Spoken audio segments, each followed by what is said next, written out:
코로나 국난 극복을 위한 3차 추경안이 국회에 제출된 지 벌써 3주째입니다. 그러나 심사는 고사하고 심사할 상임위조차 구성되지 않고 있습니다. 3차 추경은 글자 그대로 민생 추경입니다. 코로나 국난으로 어려움을 겪고 계신 특수고용노동자, 프리랜서, 자영업자 등 114만 명의 생계를 위한 긴급 고용안정기금, 그리고 그 외에도 약 390만 명의 그 고용안정 정책에 해당되는 매우 긴급한 추경안입니다. 서민과 중소기업은 하루하루가 지금 애타게 고생을 하고 있습니다. 특히 중소기업들은 임대료를 못 내서 폐업하는 데가 지금 속출하고 있는 그런 실정입니다. 제가 경험한 바로는 1997년 IMF 외환위기 때보다 훨씬 더 심각한 고통을 지금 겪고 있습니다. 무슨 일이 있어도 6월 국회에서 3차 추경안은 반드시 처리되어야 합니다. 추경 처리를 방해하는 그 누구도 우리 당은 절대로 인정할 수가 없다는 점을 다시 한번 말씀을 드리겠습니다. 지금 미래통합당의 국회 정상화 거부는 국정 발목 잡기를 넘어 국정을 방해하는 행동이라고 보지 않을 수가 없습니다. 코로나 국난 상황에서 어떻게든 국정을 운영하려는 정부와 국회의 기능을 마비시키는 그런 아주 몰상식한 행태라고 말씀드리지 않을 수가 없습니다. 우리 민주당은 21대 총선 민의로 모든 상임위를 단독으로 운영할 수 있는 의석을 확보했지만 그래도 야당에게 지금까지 진정성을 가지고 협상을 했습니다. 중요한 7개 상임위원장을 양보를 했고 설득에 설득을 반복을 했습니다. 그동안에 협상은 한 번도 없고 수모만 당했다라는 표현을 라디오에 나와서 한 걸 보는데 좀 철면피하다는 그런 느낌을 지울 수가 없습니다.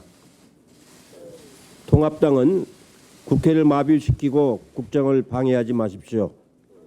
20대 국회 내내 자유한국당이 보여준 국정 발목 잡기를 뛰어넘는 행위입니다.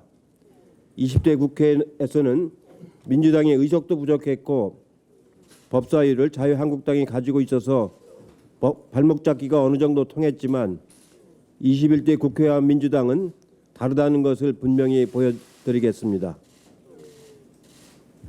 요즘 관심 현안을 보면은 잘못된 정보가 얼마나 국민들을 크게 불안하게 하는지 알 수가 있습니다. 정확한 대응과 정확한 사실을 기반한 보도가 절박한 심정입니다. 소액 투자자 거래세에 관해서 새로운 증세라고 하는 보도가 많이 나오는데 천만의 말씀입니다. 제가 당대표가 되고 나서 18년도 하반기에 처음으로 증권거래세를 인하를 했습니다. 거진 우리나라 증시가 생긴 이래로 처음으로 인한 겁니다.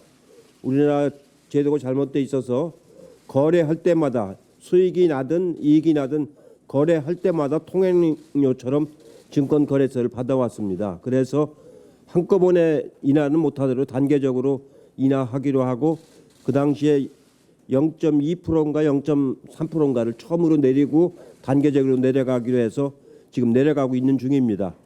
그렇게 해서 세수가 한 1조 5천억 정도 이제 감소가 됐습니다. 그럼에도 불구하고 증권거래를 정상화시키기 위해서 해왔습니다.